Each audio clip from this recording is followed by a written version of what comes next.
Hello everyone, I hope you're doing good. So in today's lesson I pick the romantic movement. So the romantic movement emerged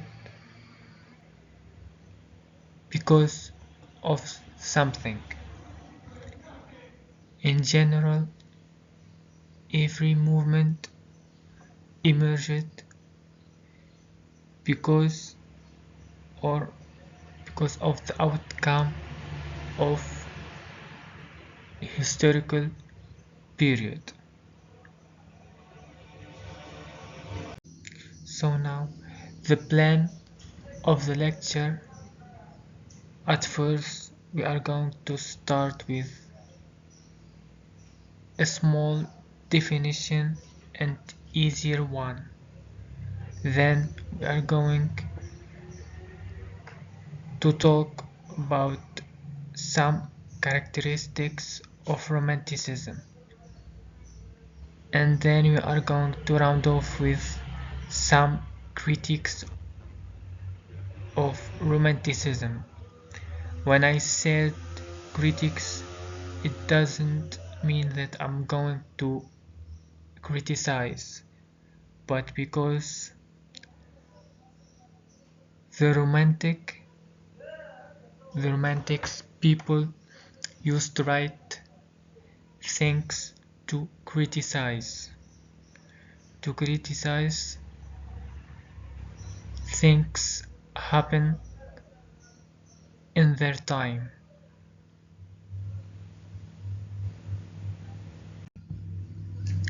So let's start with a small definition. It started in the late 18th century and ended in the 19th century, I think.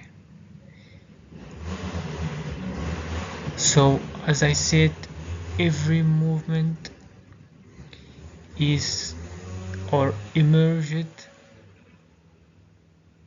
because of something.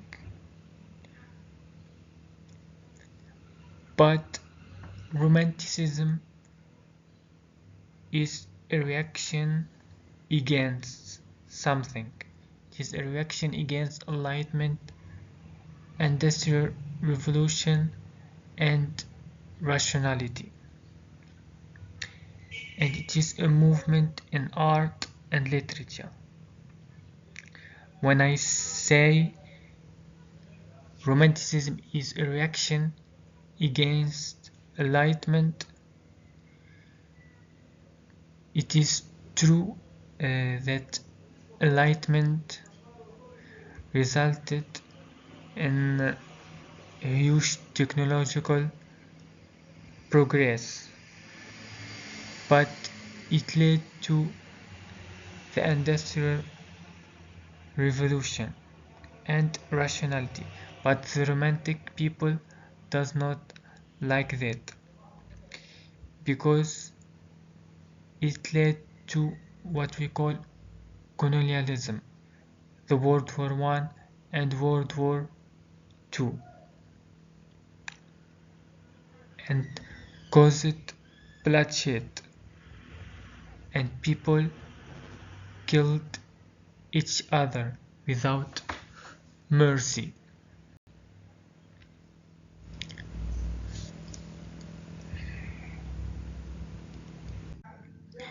And now let's move to the characteristics of Romanticism. First, let's start with nature. Nature, it is a very important characteristics in this movement. For romantic people, it is preferable to look at a beautiful view of nature rather than staring at crowded city. Because of the industrial revolution caused what we call urbanization, as people moved from rural places to town. For romantic people, they don't like this because moving from a beautiful place, a natural place, for the sake of moving to town to get closer to your factory, it's not good for them, and this is caused chaos. Then we have childhood. For us, children are just kids. They are going to grow up and achieve stuff just like that. But for romantic people, they are something pure that seeks the truth and often asks a lot of questions due to curiosity. Curiosity, it is very important thing for romantic people because it make you or it make a person question himself, and this question or questions are answered alone without the effect of the external people or the external world.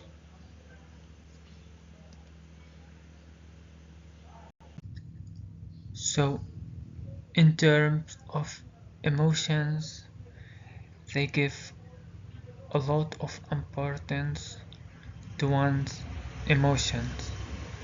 And like during the Enlightenment era,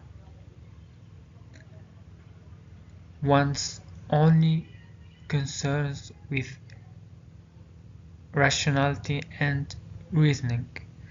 So if you want to compare the Enlightenment age with Romanticism, a rational person will think this is good and this is bad. And if their heart tells them if bad is logically good, they are going to do it.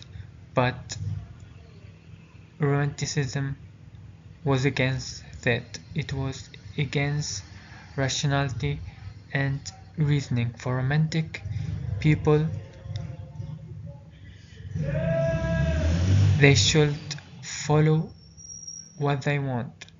They should question themselves to express their feeling and emotion rather than letting everything to rationality.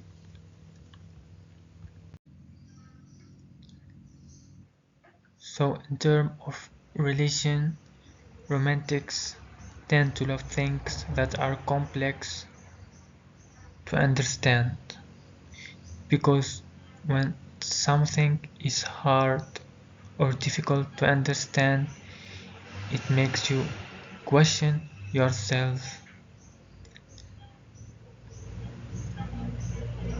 without trying to ask the other or getting affected by the external world, because you cannot find the answer outside unless you find it inside yourself. So the romantic people were not extremist, let's say, in terms of religion. The religion was good, but they were not dogmatic.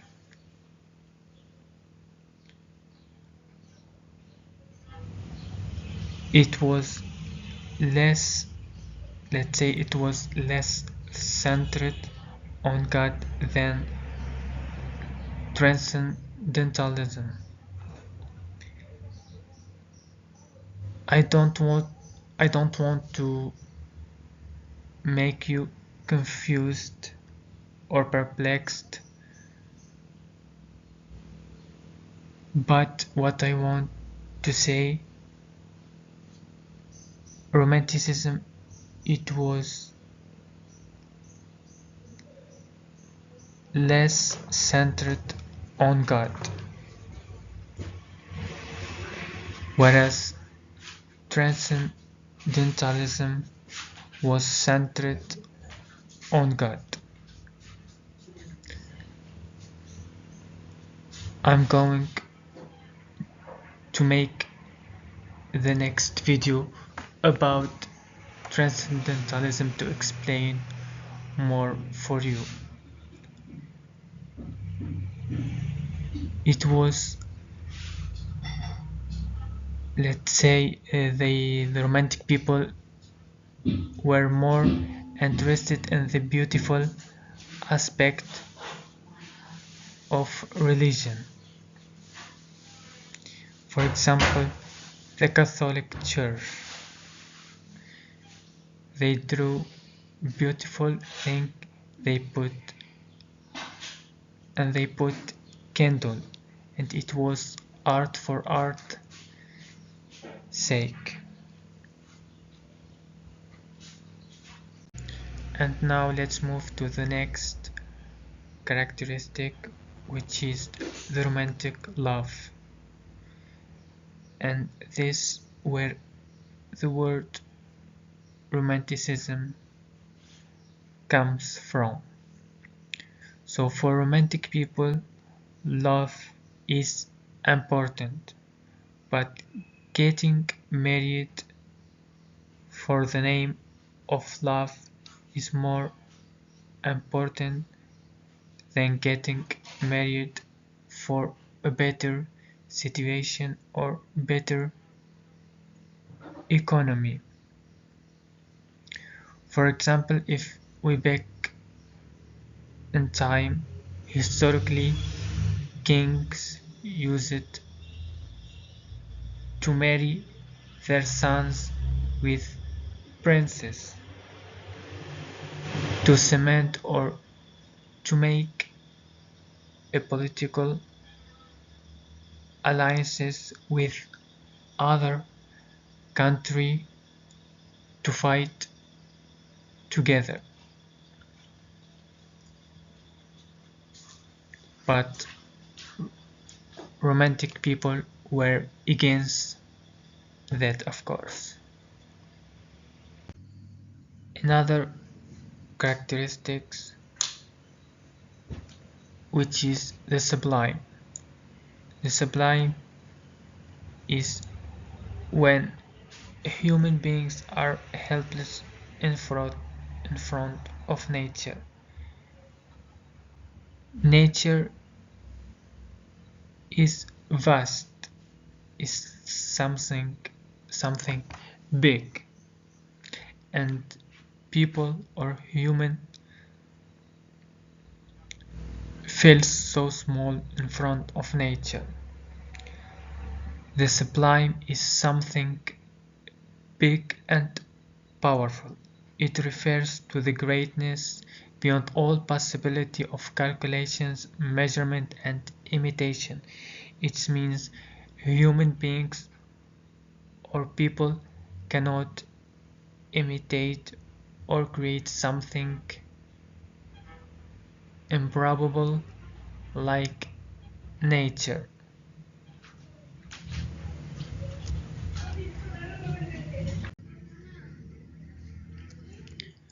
Then we move to the next characteristic, which is the noble savage.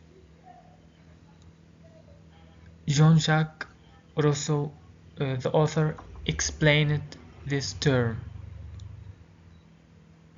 and it was adopted by many other scholar or author like Charles Darwin. The closer you are to nature, the less corrupted you are, because when you are close to nature, you are away from people, and people destroy or corrupt the innocent one. And now let's move to the last characteristic, which is individualism.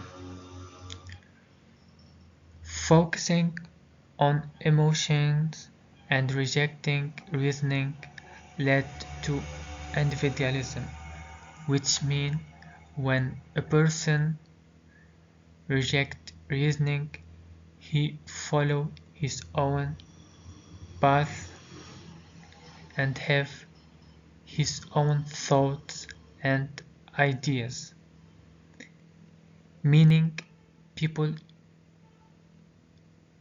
or a person should find answer for his questions alone without being affected externally. It gives importance to human beings and not a group, because if we back in time, historically kings use kings used to give importance to group of people rather than a human being. For romantic people, every human being is important. So that's everything about the characteristics. I personally choose this characteristics, but of course you can find other characteristic if you make research, like for example imagination.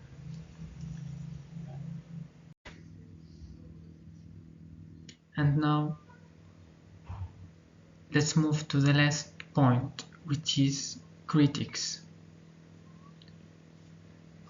So Frankenstein, it is a novel written by Mary Shelley during the Romantic era. So as I said, Romanticism is a reaction against the Industrial Revolution, and Mary Shelley make this clear in her novel Frankenstein, as the Industrial Revolution was ramping up during Mary Shelley's time, and huge changes were happening across Europe and Britain.